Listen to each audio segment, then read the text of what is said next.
नमस्कार, पल्लवीज मराठी किचनमध्ये तुमचं खूप खूप स्वागत आहे. आज आपण पाहूयात मोजून 10 ते 15 मिनिटात मस्त खमंग कोबीचे थालीपीठ कसे बनवायचे.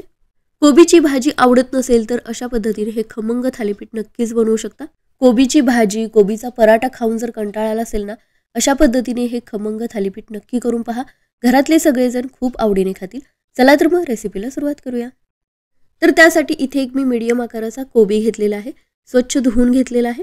आता कोबी आपल्याला कट किंवा चॉप करून न घेता किसून घ्यायचंय. हे थालीपीठ बनवण्यासाठी अर्धा कोबी मी किसून घेणार आहे. तर हे पहा, या पद्धतीने एका कोबीचे 2 भाग करून घेतले. त्यानंतर अर्ध्या भागाचे 3 भाग करून घेतले. आता या पद्धतीने बारीक खिसणीने याला खिसून घ्यायचंय. कोबी चिरून घेतला किंवा चॉप करून घेतला ना तर थोडे मोठे मोठे त्याचे तुकडे शिल्लक राहतात. त्यामुळे पीठ मळताना बाइंडिंग व्यवस्थित येत नाही. थापायला गेला तरी ते तुकडे बाहेर आल्यासारखं होतं. आणि दुसरी गोष्ट म्हणजे खाताना सुद्धा ते मोठे मोठे कोबीचे तुकडे खायला एवढे चांगले वाटत नाहीत. तर त्यासाठी हे पहा, बारीक कसं याला खिसून घेतलेलं आहे. महत्वाचं म्हणजे बारीक किसून घेतल्यामुळे ओलसर बनतं, याला पाणी सुटतं. आता थालीपीठ मस्त खमंग बनण्यासाठी एक मसाला बनवून घेऊयात. तर त्यासाठी एक पॅन गरम करून घेतलेला आहे. आता यामध्ये 1 चमचा जिरे, 1 चमचा धने आणि 1 चमचा बडीशेप थोडा वेळ परतून घ्यायचे. हलकासा रंग बदलला की लगेचच गॅस बंद करायचा. थोडा वेळ परतून हे वाटून घेतले ना, थालीपीठ खूप खमंग बनतात. मिक्सरला सुद्धा मोठं हे वाटून घेऊ शकता. हे मी खलबत्त्यामध्ये काढून घेतलेलं आहे. मोठं हे वाटून घेणार आहे. अगदी बारीक याची पावडर करायची नाही. तर हे पहा, अगदी मोठं हे वाटून घेतलेलं आहे. याची पावडर केलेली नाही. आता यामध्येच 10 ते 12 लसणाच्या पाकळ्या, 3 हिरवी मिरची, थोडंसं आलं घेतलेलं आहे. हे सुद्धा खलबत्त्यामध्येच वाटून घेणार आहे. हा सगळा मसाला एकत्रच मिक्सरला सुद्धा वाटून घेऊ शकता. तर हे पहा, अगदी बारीक अशी याची पेस्ट केलेली नाही. मोठंच वाटून घेतलेलं आहे. आता थालीपीठ आहे म्हटल्यानंतर कांदा तर हवाच. तर इथे मी 2 कांदे घेतलेले आहेत. कोणत्याही थालीपीठामध्ये बारीक चिरून घेतलेला कांदा आणि बारीक चिरून घेतलेली कोथिंबीर घातली ना, थालीपीठ चवीला सुद्धा खूप छान बनतात. तर हे पहा, कांदा आपल्याला अगदी बारीक असा चिरून घ्यायचा आहे. हवं तर चॉपरने सुद्धा बारीक कट करून घेऊ शकता. थोडासा कांदा मी पीठ मळताना वापरणार आहे आणि उरलेला कांदा थालीपीठ थापून झाल्यानंतर वापरणार आहे.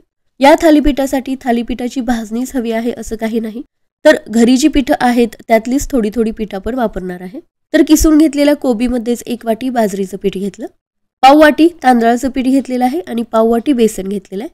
त्यासोबतच अर्धी वाटी गव्हाचं पीठ घेतलेलं आहे. यामुळे बाइंडिंग खूप छान येईल, थापायला व्यवस्थित येईल. अर्धा चमचा हळद, चवीपुरतं मीठ, थोडासा हिंग, अर्धा चमचा गरम मसाला आणि अर्धा चमचा लाल तिखट घेतलं. आता यामध्ये वाटून घेतलेलं सगळं वाटण काढून घेतलं. थोडासा कांदा बाजूला ठेवून उरलेला सगळा बारीक चिरून घेतलेला कांदा काढून घेतला.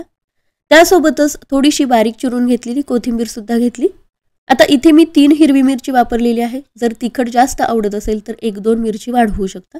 आता लक्षात ठेवा, यामध्ये लगेचच पाणी घालायचं नाही, कारण कोबी आपण खिसून घेतलेला आहे, त्याला भरपूर पाणी सुटलेलं आहे. लगेचच यामध्ये पाणी घातलं तर पीठ लगेचच पातळ होऊ शकतं. थालीपीठासाठी घट्टसरच पीठ हवं असतं. त्यामुळे पाणी न वापरता सुरुवातीला खिसून घेतलेल्या कोबीमध्येच हे सगळं मिक्स करून घेतलं. तर हे पहा, इथे मला अजिबात पाणी लागलेलं नाही. कोबीला जे पाणी सुटलेलं होतं ना, त्यामध्येच हे व्यवस्थित मळून झालेलं आहे. यापेक्षा याला सैलसर किंवा पातळ करायचं नाही, इतकंच घट्ट ठेवायचंय. आता लक्षात ठेवा, लगेचच याचे थालीपीठ बनवून घ्यायचे, कारण यामध्ये मीठ घातलेलं आहे. मीठ घातल्यानंतर कोबीला अजून पाणी सुटतं आणि पीठ आणखी सैलसर व्हायची शक्यता असते. पीठ पातळ झालं तर थालीपीठ थापायला सुद्धा व्यवस्थित येत नाही. तव्यावरती जरी टाकायला गेला तर ते तुटू शकतं किंवा कापडाला चिकटून राहू शकतं. थोडासा पाण्याचा हात घेऊन चपातीसाठी जितका कणकेचा गोळा घेतो तेवढा मी इथे घेतलेला आहे. कापडाला थोडंसं पाणी लावायचं, म्हणजे हे पीठ थापताना चिकटत नाही. पाण्याचाच हात घेऊन आपल्याला हे हलक्या हाताने थापून घ्यायचंय. पिठाची कन्सिस्टन्सी तुम्ही पाहू शकता, अगदी व्यवस्थित आपल्याला थापता येते. हे पहा, हे पीठ आपल्याला इतकं घट्ट ठेवायचंय. पुरी एवढं हे थापून झालं ना, बारीक चिरून घेतलेला कांदा यावरती थोडासा घ्यायचा. बारीक चिरून घेतलेली कोथिंबीर सुद्धा थोडीशी घ्यायची. थोडेसे तीळ सुद्धा पसरून घेतले. पिठामध्ये सुद्धा कांदा आणि कोथिंबीर वापरलेली आहे. पण या पद्धतीने थालीपीठ थापताना कांदा आणि कोथिंबीर वापरली ना, थालीपीठ मस्त खुसखुशीत बनते आणि चवीला सुद्धा खूप छान बनते. कितीही पातळ याचं थालीपीठ थापून घेऊ शकता, कारण यामध्ये आपण गव्हाचं पीठ वापरलेलं आहे. याला बाइंडिंग खूप छान आलेलं आहे.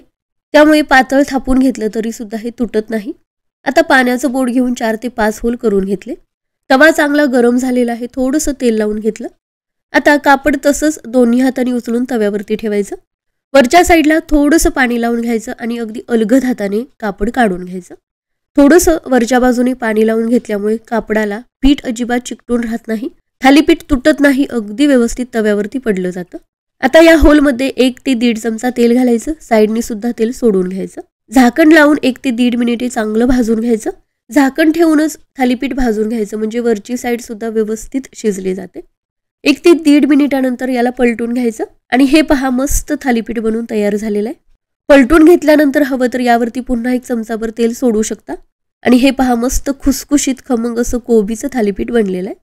कोणतंही थालीपीठ भाजताना सुद्धा अगदी खरपूस भाजून घ्यायचं, म्हणजे आतपर्यंत व्यवस्थित शिजलं जातं. व्यवस्थित भाजलं गेल्यामुळे चवीला सुद्धा खूप छान लागतात. प्लेटमध्ये हे काढून न घेता जाळ्यावरती काढून ठेवायचं, म्हणजे वाफेमुळे खालची बाजू ओलसर होत नाही, थालीपीठ मस्त खुसखुशीत राहतात. तर हे पहा याच पद्धतीने सगळे थालीपीठ करून घेतले. कोबीची भाजी बऱ्याच जणांना खायला आवडत नाही आणि त्यात लहान मुलांना तर अजिबातच आवडत नाही. तर भाजीऐवजी या पद्धतीने कोबीचे थालीपीठ बनवले तर ते नक्कीच आवडीने खातील. हे पहा यामध्ये आपण अर्धा कोबी किसून घातलेला आहे आणि वेगवेगळ्या प्रकारची पिठं सुद्धा वापरलेली आहेत. थालीपीठाची भाजणी जर असेल तर अजूनच चांगलं, त्यामुळे हे थालीपीठ खूप पौष्टिक बनतं. एकतर कोबी आपण अगदी बारीक किसून वापरलेला आहे, त्यामुळे कोणाला समजतही नाही की यामध्ये कोबी आहे. पीठ मळताना सुद्धा आपण पाण्याचा वापर केलेला नाही, कोबीला सुटलेल्या पाण्यामध्येच आपण पीठ मळून घेतलं, त्यामुळे चवीला सुद्धा अतिशय छान बनतात. गरमागरम हे थालीपीठ मुलं असंच खाऊ शकतात, कारण चवीलाच इतकं छान बनतं. तर तुम्ही पाहिलंच असेल अगदी कमी वेळेमध्ये हे थालीपीठ बनवून तयार झालेलं आहे. आपण जे पीठ तयार करून घेतलं त्यामध्ये 7 ते 8 एवढ्या आकाराचे थालीपीठ बनवून तयार झाले. हे थालीपीठ अगदी परफेक्ट येण्यासाठी फक्त 2च गोष्टी लक्षात ठेवायच्या. पीठ आपल्याला घट्टसरच भिजवून घ्यायचंय, लगेचच त्याचे थालीपीठ बनवून घ्यायचे. भिजवलेलं पीठ जर जास्त वेळ असंच राहिलं तर ते सैलसर बनू शकतं आणि त्यामुळे थालीपीठ थापता सुद्धा व्यवस्थित येत नाहीत, कापडाला पीठ चिकटून राहू शकतं. तर घरी जर कोबी शिल्लक असेल, संपवायचा असेल तर या पद्धतीने हे थालीपीठ नक्की करून पहा. ज्यांना कोबी अजिबातच आवडत नाही ते सुद्धा हे थालीपीठ खूप आवडीने खातील. तर मस्त खमंग खुसखुशीत हे थालीपीठ बनवून तयार झालेलं आहे. दह्यासोबत किंवा असंच गरमागरम खाऊ शकता.